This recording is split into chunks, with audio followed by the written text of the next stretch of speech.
Okay. Hello, everybody. Welcome to another episode of Catfish Weekly. This is Catfish Weekly 30, episode 30. Tonight we're going to be talking odd catfish baits, things that you just don't normally use, little different. Um, got a few different things. We got a giveaway from Whiskerware Apparel. We'll do a little bit later on. Um, but we're also having a little bit of technical difficulty with the chat program um, and on the website catfishweekly.com. We might end up changing that out because we've had a few problems with it. So please bear with us. I believe Chuck mentioned if you want, you can go to the Facebook page, comment that you want it put into a group, and we can add you to the Facebook group chat, and you guys can talk there. And we'll try to get that set up as we're doing the show here. But talking odd catfish baits, I'll go ahead and let Lyle kick it off. And you there, Lyle? Yes. I'm sorry I didn't hear you. I was messing I with said something I'm else. gonna go ahead and let you kick it off on a couple of the odd catfish baits.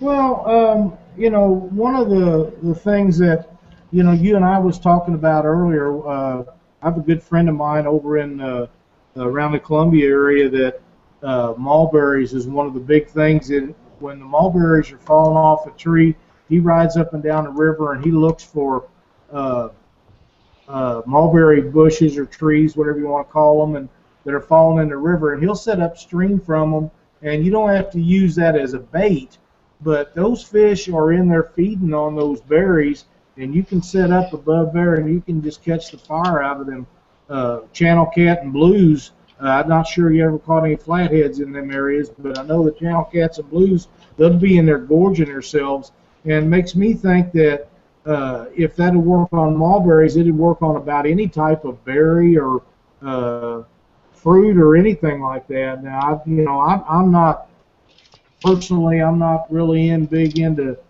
trying a bunch of that odd stuff, but I know a lot of people do. And uh, one of my favorite stories is a friend of mine in Springfield, Missouri, who's a Mac tool guy, is really big on taking Boy Scouts out on fishing trips. And one of the things that he does is he takes them out and lets them set jug lines and lets them float down the Osage River there on Truman, and they never use anything but hot dogs, and uh, they catch small channel cat and they release anything bigger than 3 or 4 pounds, and it's really good for them kids. It's a fast action, fast paced thing to keep them kids interested in, and he has told me upon numerous occasions that he never goes out where they don't catch enough uh, to have a meal for, how many ever kids is involved with that. And I'm going to guess you're probably looking at 10 to 20 kids and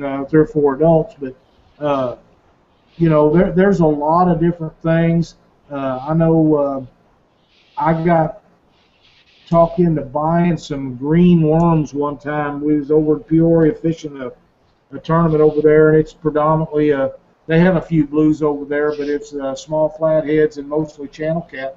And we went into uh, tackle shop over there, and this guy was telling me about these green fishing worms, and I don't know if they feed them something or it's a dye or whatever they do, but these things was green, looked like a green tomato. They kind of glowed, and we bought a bunch of them, but it's kind of like a lot of the other stuff. It just doesn't work for me for whatever reason. And one of the things that I was going to talk about is Asian carp. And I know to a lot of us that fish a lot, Asian carp is not a strange bait, but for a lot of people, Asian carp is still something new. Only thing they know that they do is jump in the air and whack you upside the head and stuff like that. But Asian carp has become uh, not only an oddity bait for a lot of people, it's become one of the standards uh, simply because there's so many of them now that a lot of the blues, flatheads, and even bigger channel cat, that's a main food source for them. So, they absolutely work for catching catfish, and the skin on them's really tough. They stay on a hook good, and something that I would mention to the guys that believe in uh, injecting bait or soaking bait. Like I've said before, I've tried all that stuff, and it's never worked for me. But Asian carp stays on a hook so good that if you was going to use dead red or any of that uh, injectable, soakable, spray-on stuff of any kind, that's the kind of stuff that I would be looking for, because it's not going to come off your hook unless you cut it off and or physically take it off. I've caught 2 and 3 fish on the same piece of bait because basically they can't hardly get that skin off of there. And if I was ever going to try any of that stuff, that's definitely what I'd be using. Uh, but I just don't do anything like that. We talked about uh, fishing worms and catalpa worms and different things, and I'll save that for you. But one of the things that I want to touch on here for just a second.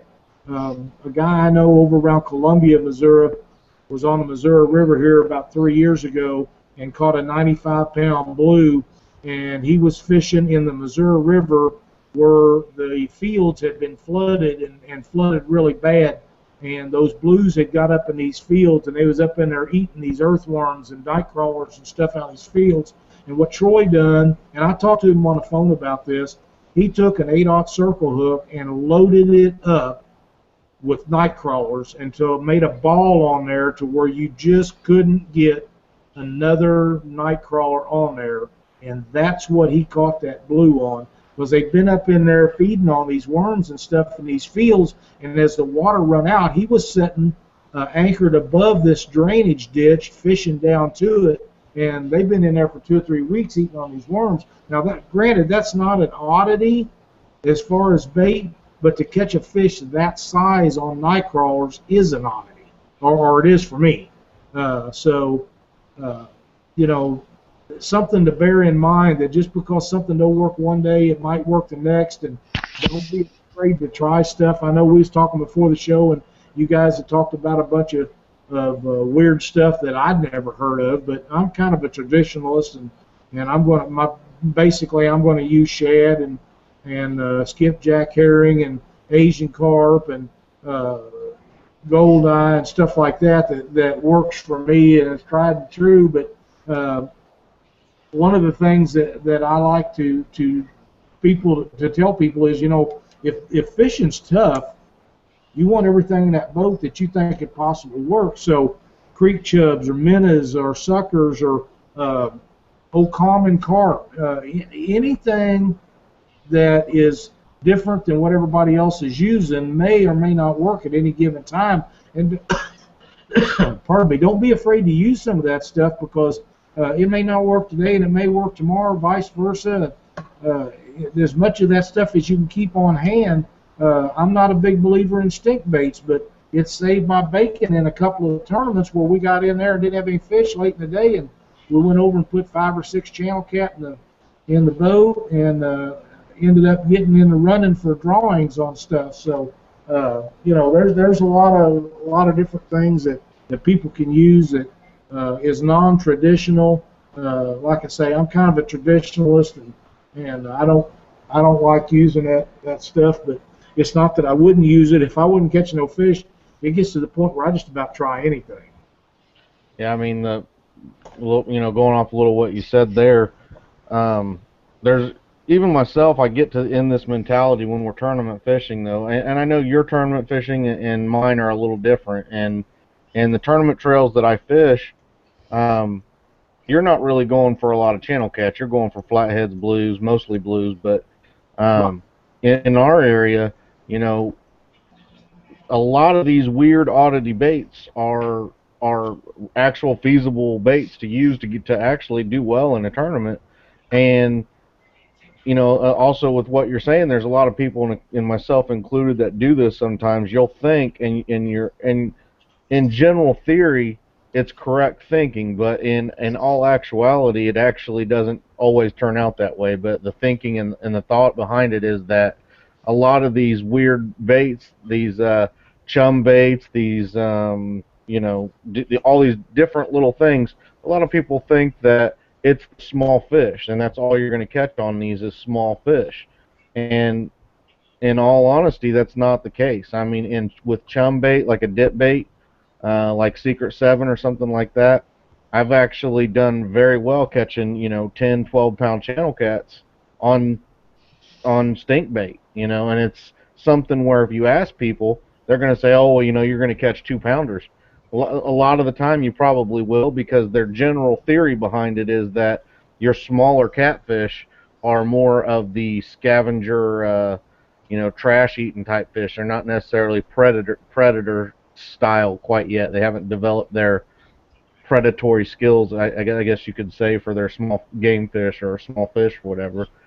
So a lot of people say that, with those other miscellaneous baits, that you're targeting more the small fish. But like I said, there's absolutely, I'm sure there's some science behind it, but it doesn't always prove to be the case. Like I said, I've caught big fish off of the weird baits, shrimp and stink bait, and you know, um, but I've got quite a few of, doing a little bit of research for the show. Um, one of the first ones, and one of the ones that you see come up a lot, is hot dogs. You hear people talk about hot dogs, and through my research, um, I guess there's an actual type of hot dog, not like a brand or anything, but you want to find the cheapest hot dogs you can, the ones that aren't like all beef or anything, because apparently like the cheap turkey and chicken type hot dogs or mixed meat kind of hot dogs like that, I guess they seem to catch more catfish than what a like a beef hot dog or any other kind of hot dog would do. So um, that was one of the things. That was one of the baits that I came up with. Also, want to say to anybody that is watching the show right now, and you're on our live chat or on our live watch us live page, the chat is not working. So if you want to be in a chat with us, you can send me a message on Facebook, Chris Wallace, on Facebook, and I can add you. We've got a Facebook chat going right now. And I can add you to that chat so you can talk on here and ask questions or do anything like that. Um, if you're not a friend of mine or whatever, go ahead and send me a friend request if you need to. But I think you can send a message if you're a friend or not. Um, but I'll get you put into the chat if you want to talk with us on here. So feel free to do that. Chuck, you got a odd bait you want to talk about? Well, there's a few odd baits. I just want to talk about some not very odd baits, but I've heard about them being used before. But there's been some almost and record-sized catfish caught on. Um, I seen a Facebook post a while back on the Mississippi River where a kid caught, I think it was a triple digit on Vienna sausages. Do y'all remember anything on that? I don't, but I ain't putting one on my hook. I can't keep one out of my mouth long enough. And then the Alabama 120-pound record that was caught last year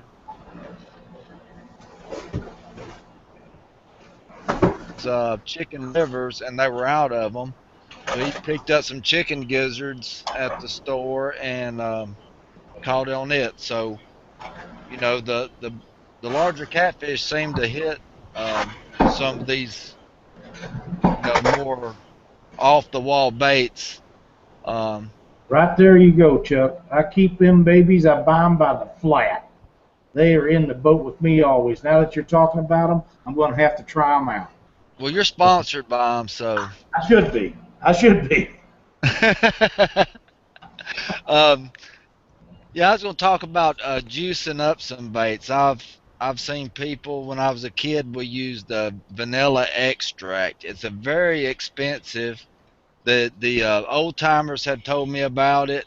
Um, the imitation vanilla extract does not work. It has to be the good stuff. And we used to soak our chicken livers in it, and we used to get bites 10 to 1 on the ones with the vanilla extract. I don't know what it is about them, but um, the channel cats and the smaller eater sized fish, We even caught some up, around 15-pound range with them. Um, I've heard of people, juicing their baits up with WD-40. Read an article earlier where they said Preparation H has the same exact shark oil in it as the WD-40 does, and people use it also.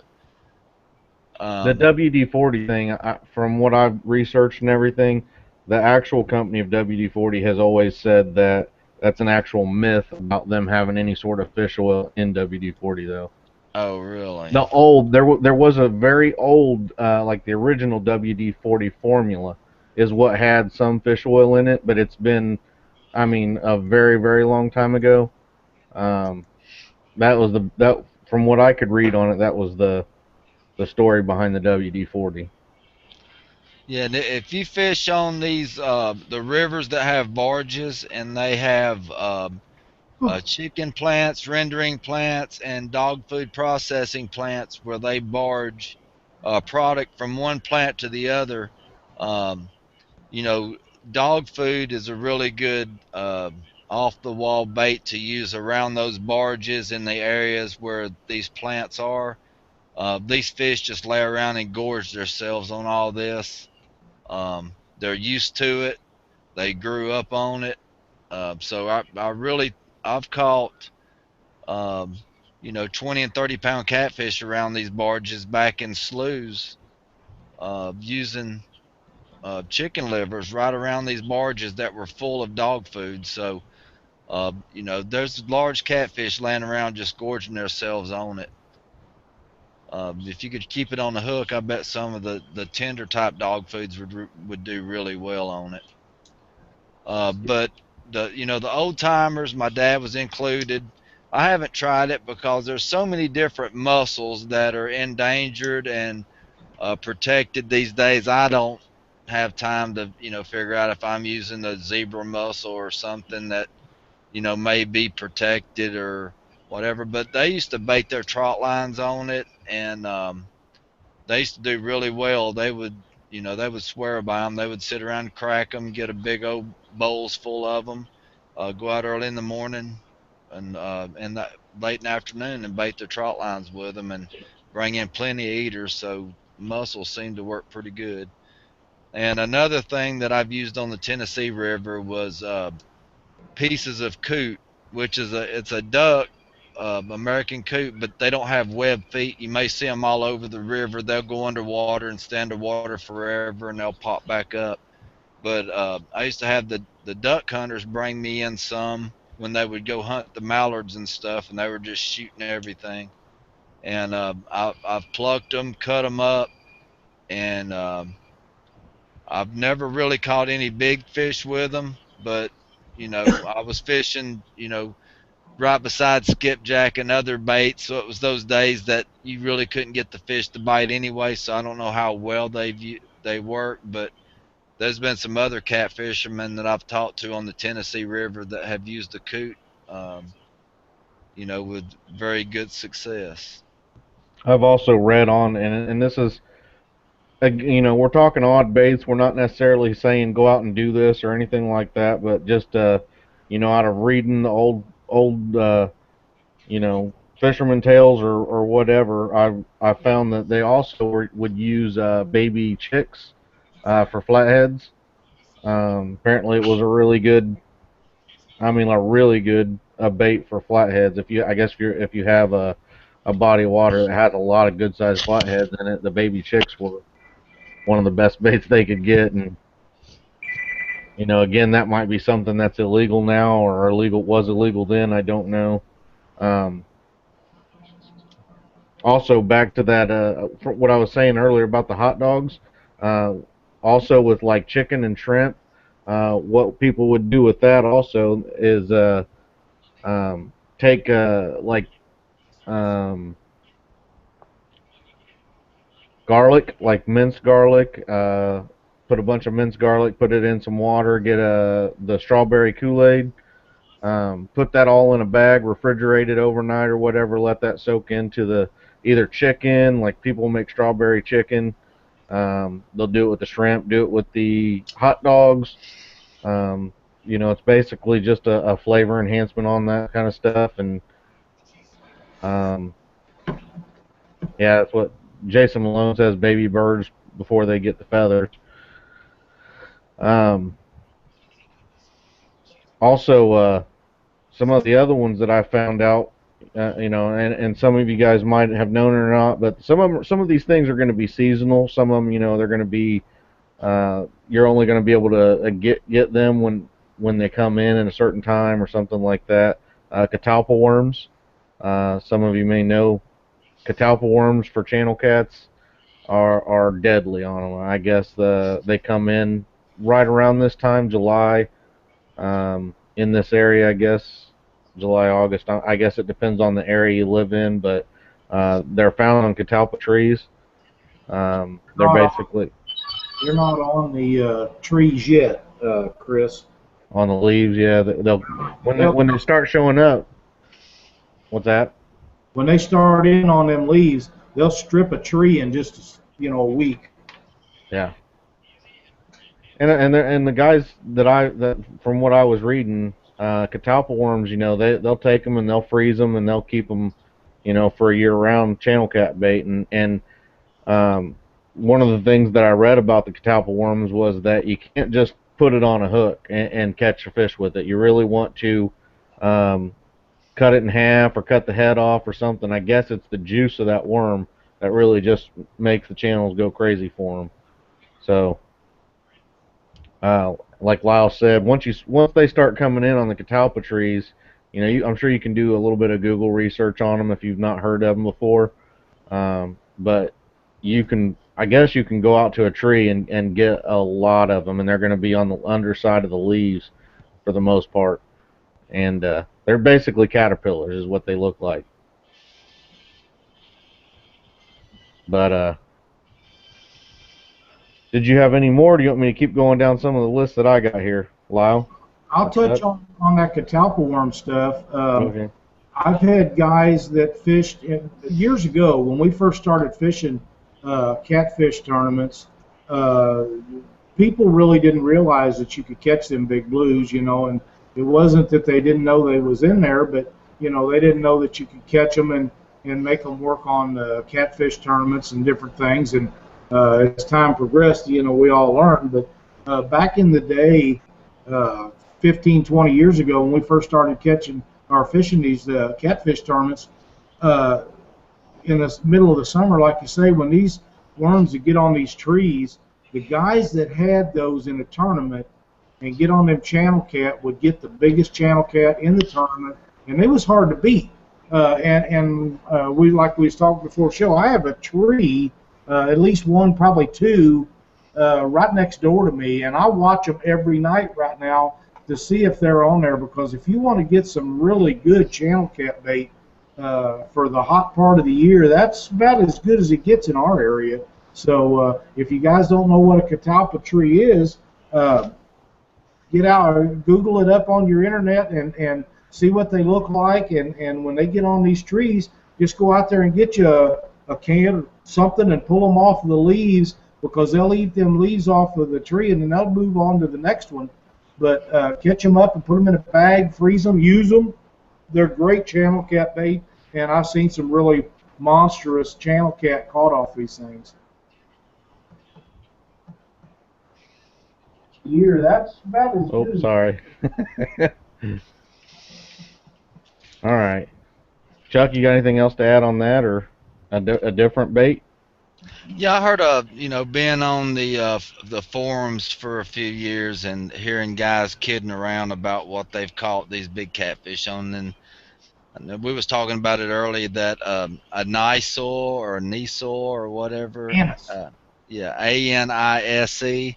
It's used for cooking or what? And does it really work? Has people ever used this kind of stuff, or people just kid around using it? I've heard people talk about it, and I actually tried it years ago, but I never did catch anything on it. But like I say, my luck with stuff that is not standby, stand-up bait, I don't have any luck with it, and if I don't do any good with it, probably only going to try it once. Yeah, people mixing. I've heard people mix up them secret channel cat recipes, and they're throwing Jello and I mean just all Wheat kind of germ stuff and all, together. yeah, cereal, And they yeah straight Kool-Aid. sit it outside for 6 days and let it rot, and then put it in your refrigerator and let it gel for 6 days. Oh God, it's just I'm I've seen thinking all I'm going to kind of pass stuff. on all that. Yeah, me too. Yeah, but you see, you guys are, like I said, you guys got all that big water, big fish, all that stuff down there. We us guys up here who unfortunately don't have those big fish anymore.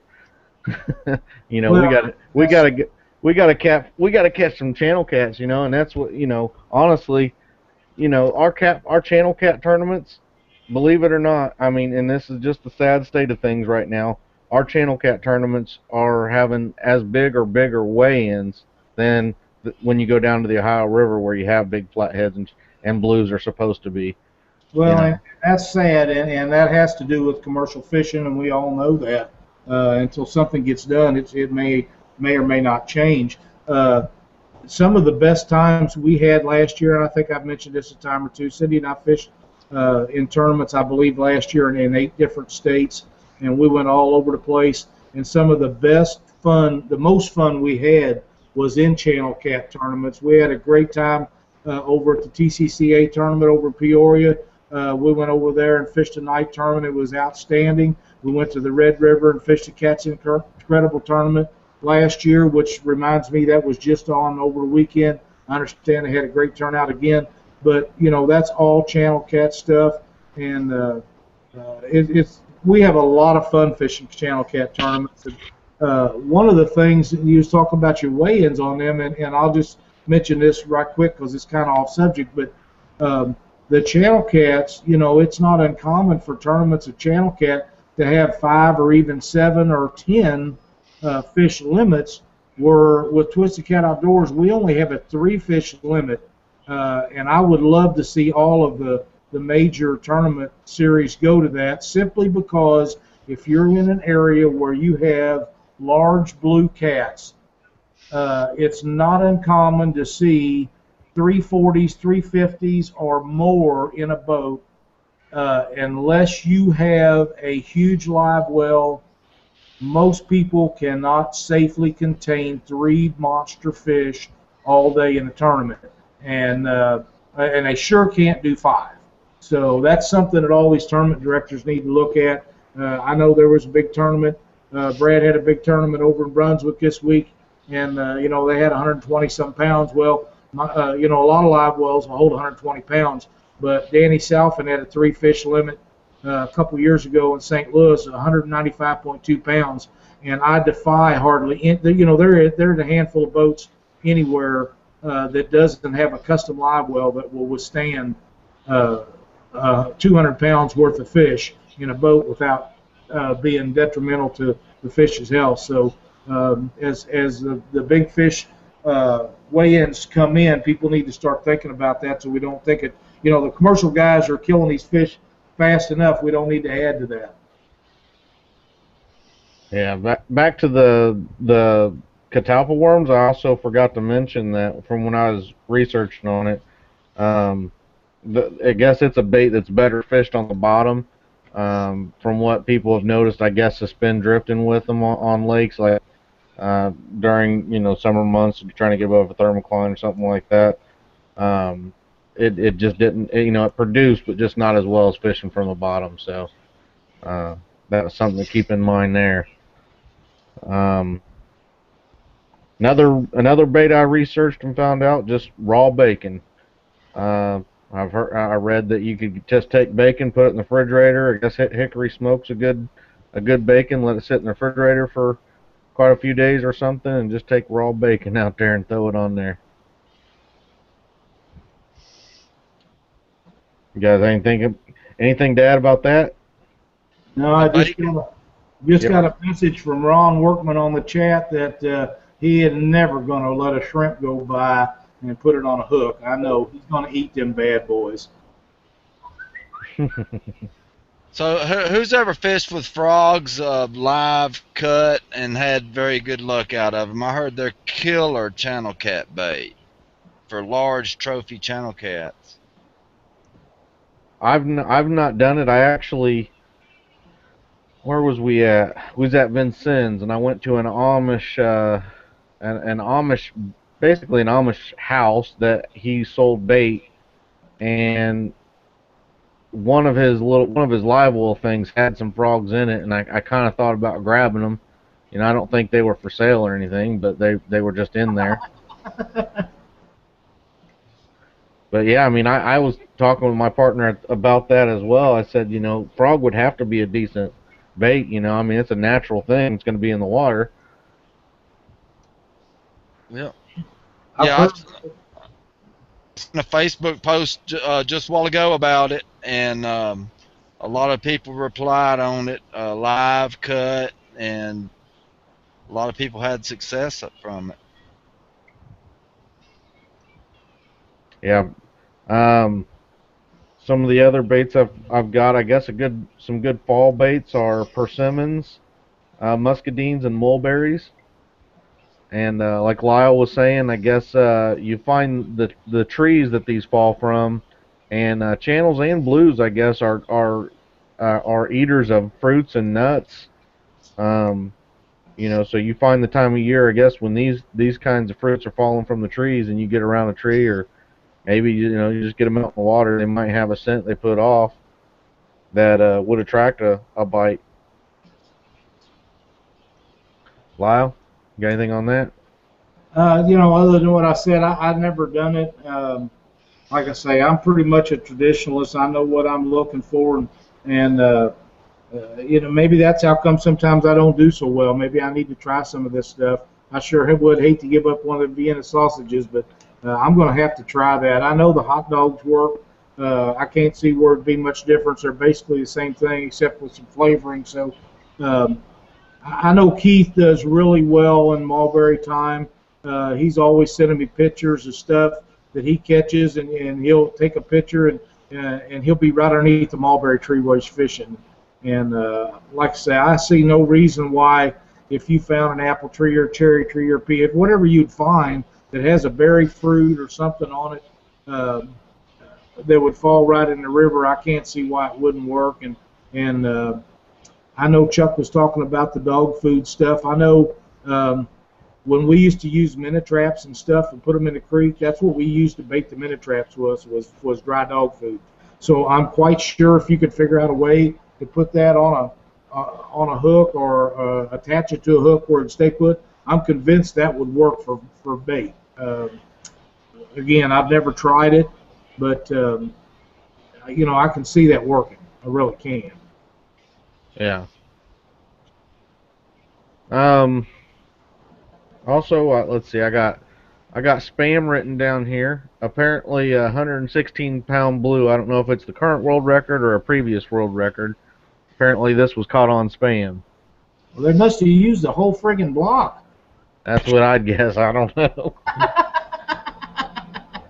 If you ask me, spam. That's about all that shit's good for. I'm sorry. Excuse my language. It's only happened once or twice, but you know, Good. spam is disgusting. Now I can eat it, but I'd rather have Vienna sausages. I'd rather eat Vienna sausages too. Yeah, we cut up a water moccasin a couple of times and a rattlesnake, and I've used it side by side with other baits, just trying it out. And I've had bites on it and everything, but just like any other bait, never really had any, actually caught any fish on them. But I think about any kind of natural meat that would put off any kind of scent, especially if it's fresh, is gonna, you know, have a fish uh, gonna take it. I've got something to visit with you boys about that an older gentleman told me about last year, and he fishes with blood, and we're talking about chicken blood, beef blood. He goes to a locker plant and gets this stuff, and it'll set up and kind of gel and he cools it in a refrigerator and chunks it up into squares, and then runs a treble hook through it. And you got to get it in your hand. And what he told me is you basically just throw it out in the water, and it'll stay around the hook, and the fish will come in there and grab that up and get the hook. But you basically can't cast it because it'll come apart on you. But he has told me that that is the best channel cat bait that he ever used ever. And this guy was a doctor, and he knew how to take care of it where it would work for him. And I've heard other old timers talk about that, but myself, I've never used it, but it's just something that popped into my mind that I'd actually forgotten about. Hmm. Yeah, you'd have to not have to be no current. Probably have to be like a lake or Lakes, yeah, that's what he used it in, was lakes. yeah, lake, and then not move it at all. Once you get it on the bottom, pretty much leave it there until you're ready to put another one on. That's it. And as long as you don't move it around, it just stay in the little square. And when they come in there to get it, they get your hook and you go on. But he said it's deadly on channel cat of all sizes. Yes, And I made a post last year about using a live chicken. I was gonna use a whole chicken from the grocery store. I was cutting up about using a plucked live chicken, which I've always wanted to do, but I stopped at Piggly Wiggly and I bought a Cornish hen. It's like a miniature chicken that's shrink wrapped, and I actually used it. And talking about you know having something pucker up every time you seen that pole move a little bit. I never caught a fish on it, and I drifted with it at Gunnersville in the channel. I had it on there for about an hour and a half with a double hook rig, and I had a couple of rod tip bounced a little bit here and there, and talking about just staring at one rod and not paying attention to any other rods. I mean, I was hoping I was going to catch something on it, but I tried it, and I think it's going to work. I'm going to try it again this spring. I heard during the spring that, chicken breasts work really well, especially below the dams. So I'm going to try that Cornish hen one more time this coming spring. I've got a question for you about that, Chuck. When you put that on there, when you take it out of the package, is most of the blood out of that bird? Yes. Anytime when they process a bird, they after they cut the head off, Oh, did we lose him or did he just cut out? I mean, all the blood is totally drained out of it. Well, my theory is if you had a way of, when you put that on there with an injection needle and had some to inject in there, that might help. That's just a theory. I was just sitting here thinking about that, and I was under the assumption that all the blood would be out of them. But if you had some way to go to a chicken plant or something and get some of that blood and inject it back into that bird, I can see that working. Yeah.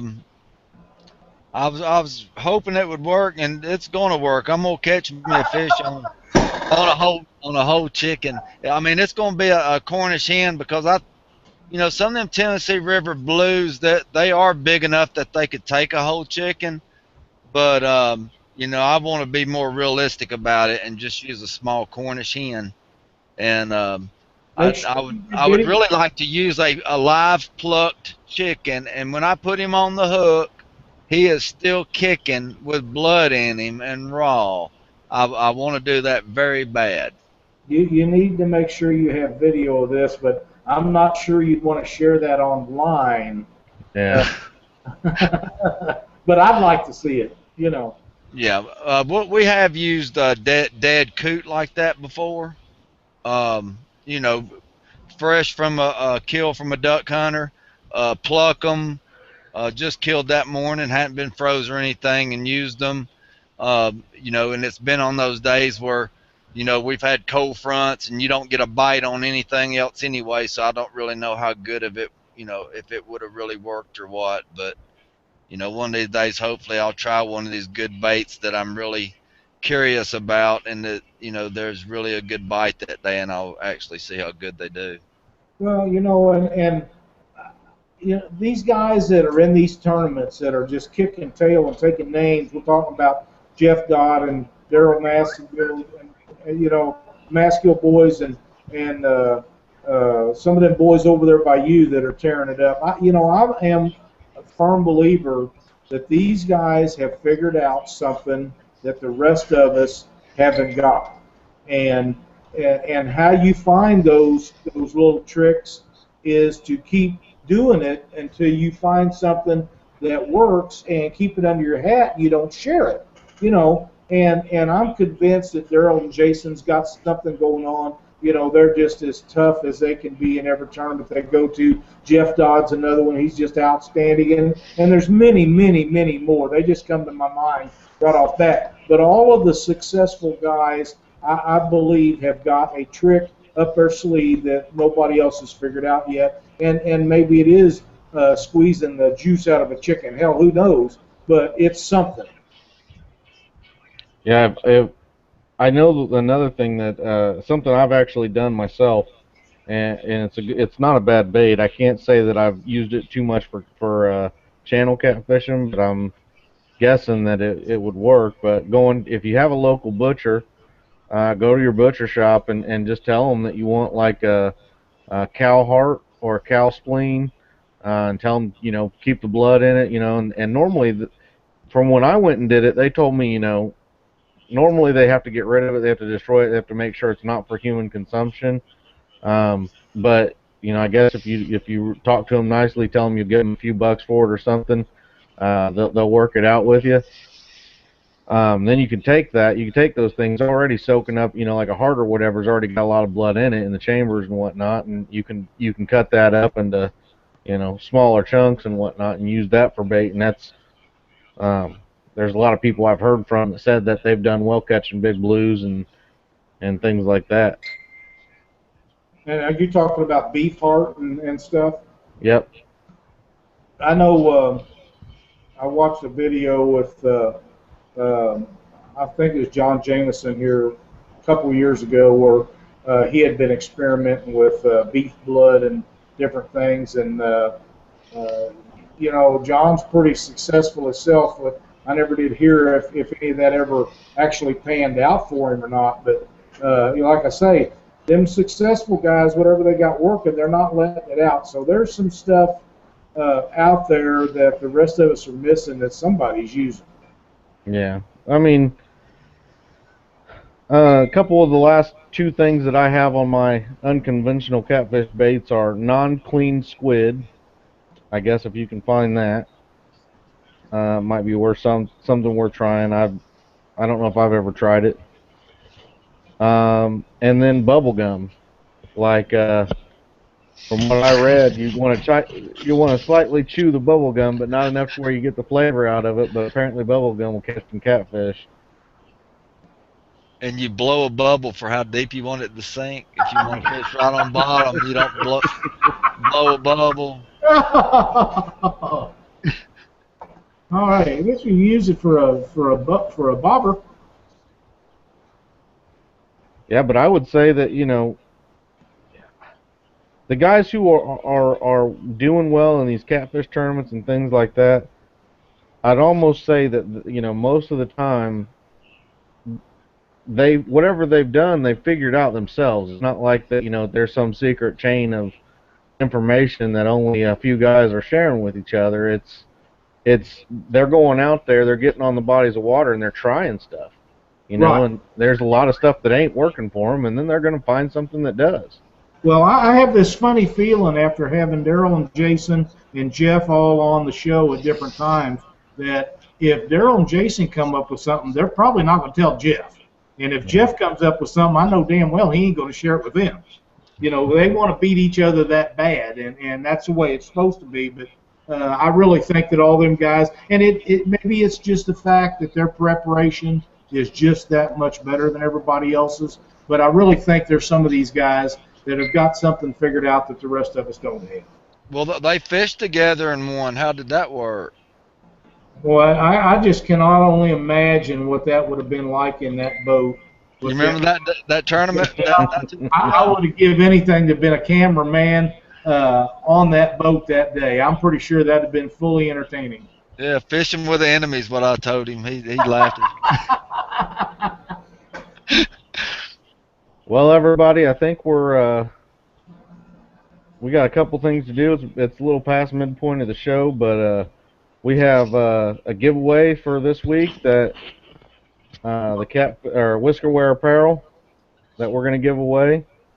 Um, I've got it all. I'm going to go ahead and do a screen share here in a second. Here, let me get my screen share going, and right there.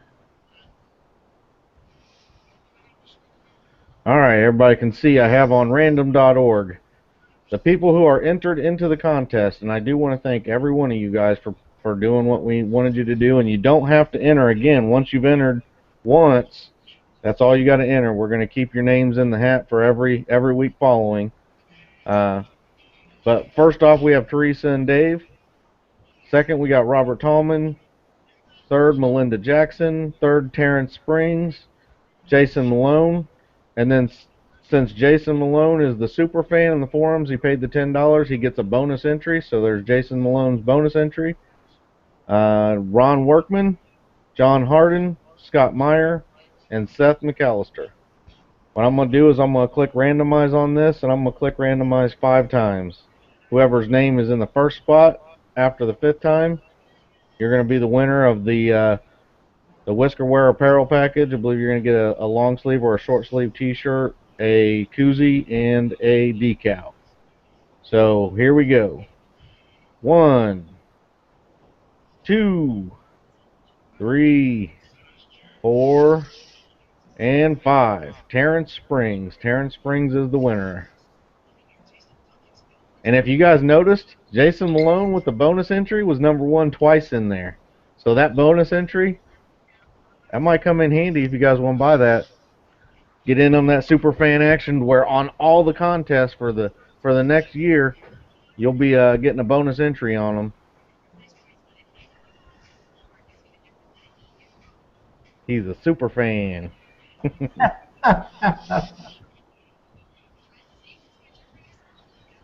But besides the contest that we did, and we want to thank Rob with Whiskerware for doing this. I also have a couple angler spotlights that I'm going to do. Chris Jones, Mark Andre Cote, and Timmy Houchins.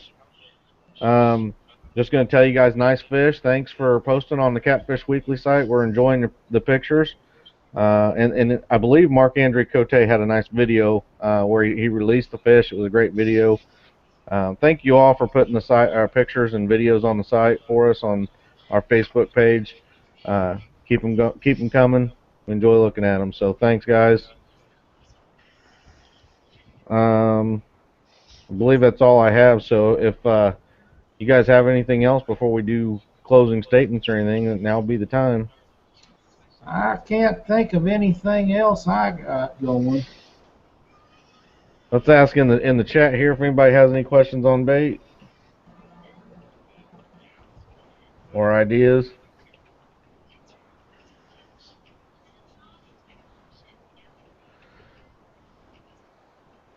Give that a second here. Chuck, you have anything else to throw in there? No, not on this subject, I don't.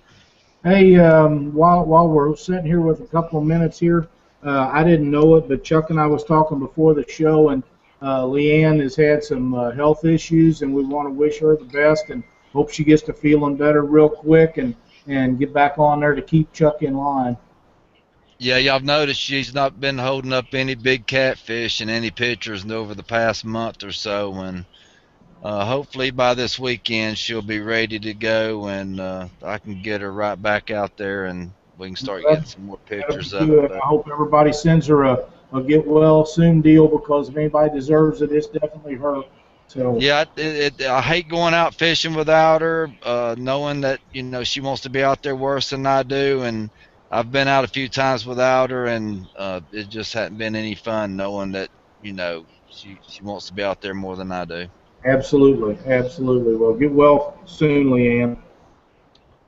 Yeah, get well. tell her old Fudd says get well, and I'll wear the wig for her if she wants me to.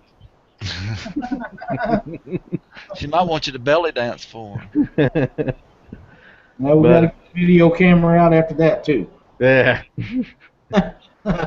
Runny Doo Doo says hello. Get better, all that. But anyway, we also I want to do a quick mention that the Catfish magazine, um, Catfish Weekly is partnered up with the Catfish magazine. If you look on catfishweekly.com, the top right hand side, there's going to be a new big banner there, or a big advertisement. Um, but that right there, if you click on that advertisement, it's going to take you to the registration to where it's a digital magazine only. I don't believe they have a physical copy of the magazine, but it's newer. Their subscriber base is through the roof right now, and it's only going to get better and better. And the more it gets, the better the content will be in that magazine. But I've already seen a preview of the magazine, and there's a lot of good information in there. And you're going to see Catfish Weekly advertisements, and I believe in this next issue that comes out, there's going to be a nice article about Catfish Weekly and all of us in there.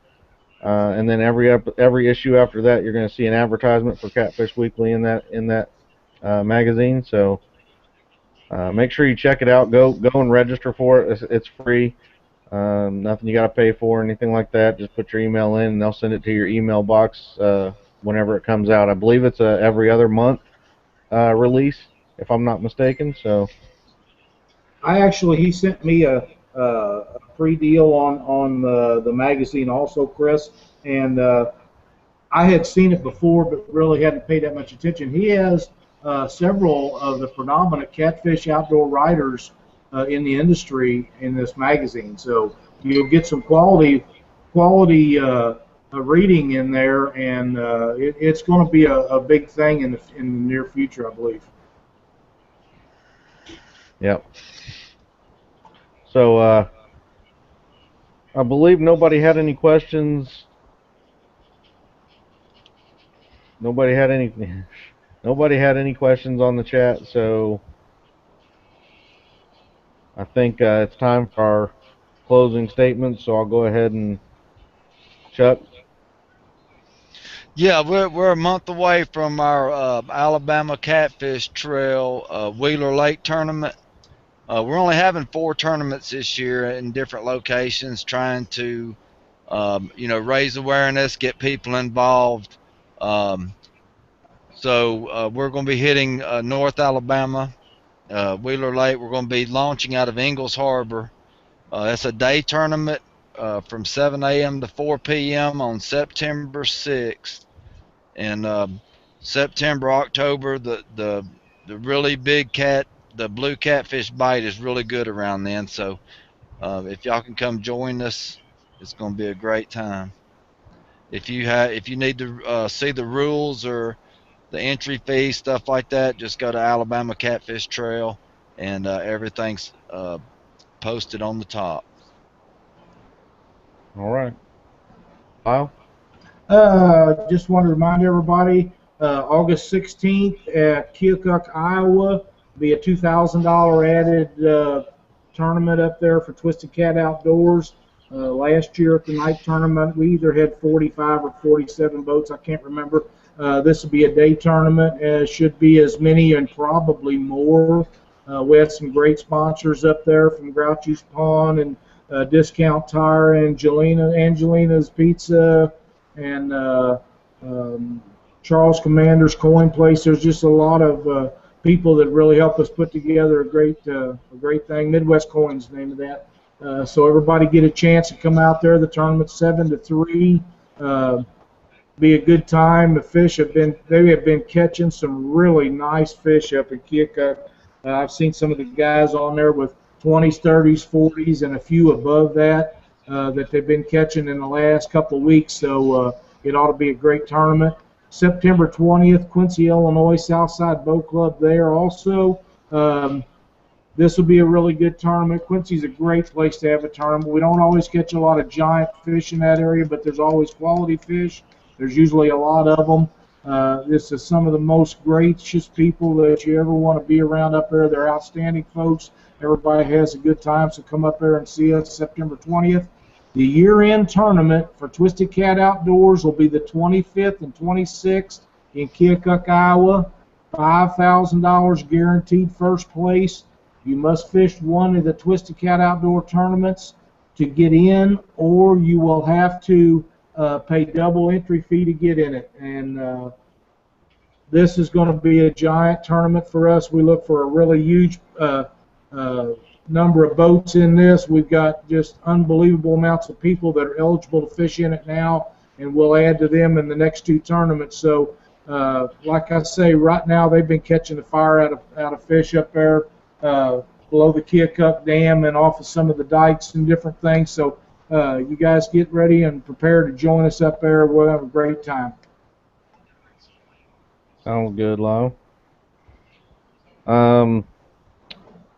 We want to remind everybody we have a new forum. The forum is just, you'll see the link on the catfishweekly.com. It's catfishweekly.com/forum.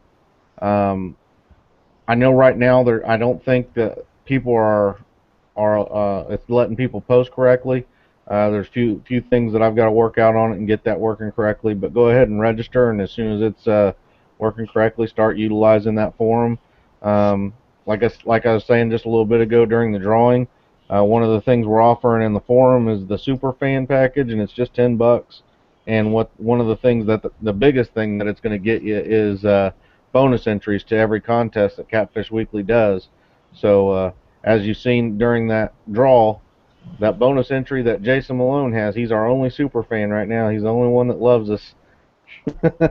So you've seen that bonus entry by him twice on there that come up there. So that bonus entry will definitely, going down the line when we have some we have really good giveaways already. The Whisker Wearer's good. We might have Black Horse Custom Rods. We might have guide trips.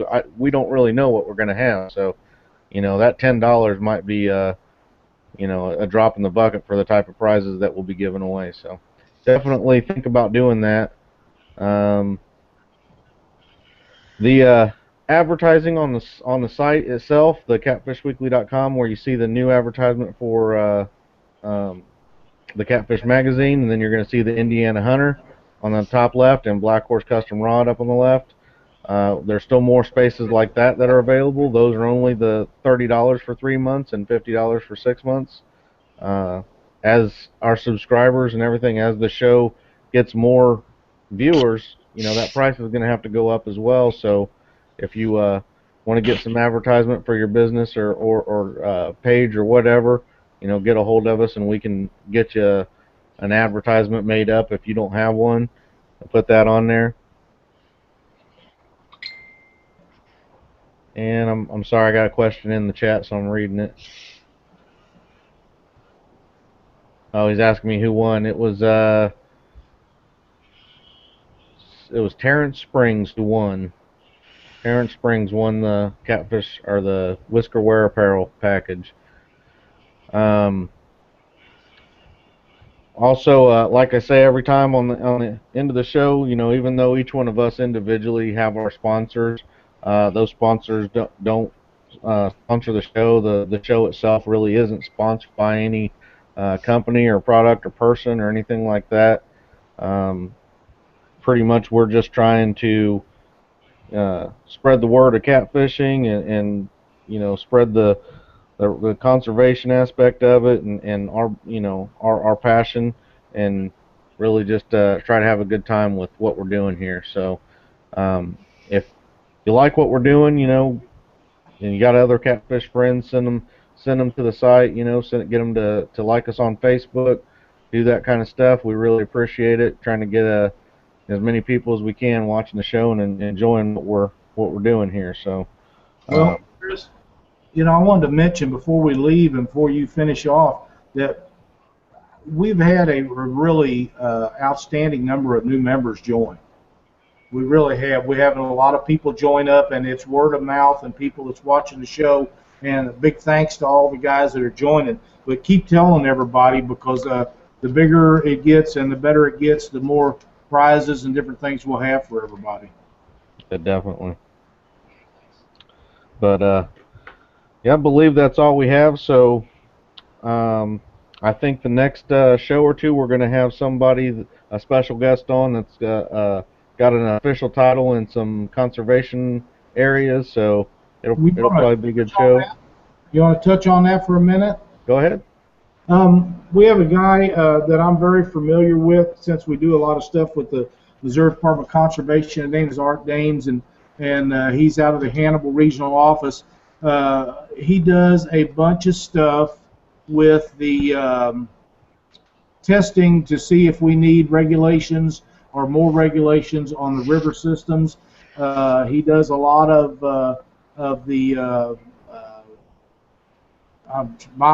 biologic stuff that tells when they spawn, how they spawn, what affects the spawn, what they eat, how the river, the floods and different things change the way they do things and stuff. And I visited with him on the phone today, and to tell you what kind of people we got in the conservation department here in Missouri, he does not have what it takes for us to do the show at his house, and he would either do it on the phone like we've had a couple of guys do, or he would take the time and drive down to my house and sit behind the desk with me and do a show that way. And you know, that's just an outstanding gesture on his part, and we may very well do that.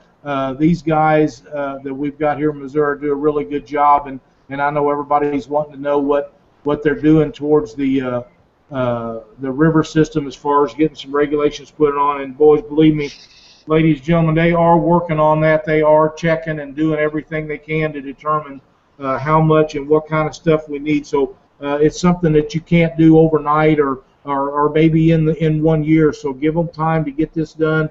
When the Missouri Department of Conservation makes a decision like that, it is a correct one. Whether people like it or not, it's the right decision to make. And if you'll bear with them, you'll see in the outcome, nearly everything they do works out for the best. So we'll get him set up and post when he's going to be on here. So get your questions ready for him, because he will have the correct answers, I promise you. Yeah, I mean, I've always wondered, how the barometric pressure affects the fish. I mean, I can't wait for this guy to get on there. I've got a list a mile long for him. Well, he'll be a good one to ask them questions too. Him and Kevin Sullivan. Kevin Sullivan is one of the first guys that I dealt with years ago with the MDC, helping them do research for the lakes and stuff several years ago. And these two are top notch in their field. They are very well respected around the nation for what they do. So this guy will be able to answer a lot of questions. And one thing about him is, if he does not know the answer, he'll get it and contact one of us or get back to us some way to where we know and we can pass that information along to people. All right. Um, again, I do want to thank all the guys who have paid for the spot or the ad spots on the Catfish Weekly site, Indiana Hunter, the Catfish Magazine, and Lyle with Black Horse Custom Rods. You know, we definitely need more. The things that we're doing here aren't necessarily free. We're pretty much just paying for them ourselves. You know, we're not doing this to make money, but if we can do it to where we're not also spending it, that's a bonus. So if you guys don't mind, if you got a business or whatever that might be interested in doing it, let them know, and then tell them to get a hold of us, and we'll get it set up. But I believe that's all we have for tonight. I want to thank everybody for showing up for the show, even though we had some technical difficulties. You stuck through it, joined us on Facebook chat, and so like I say every time, till I see you again, stay out of my hole.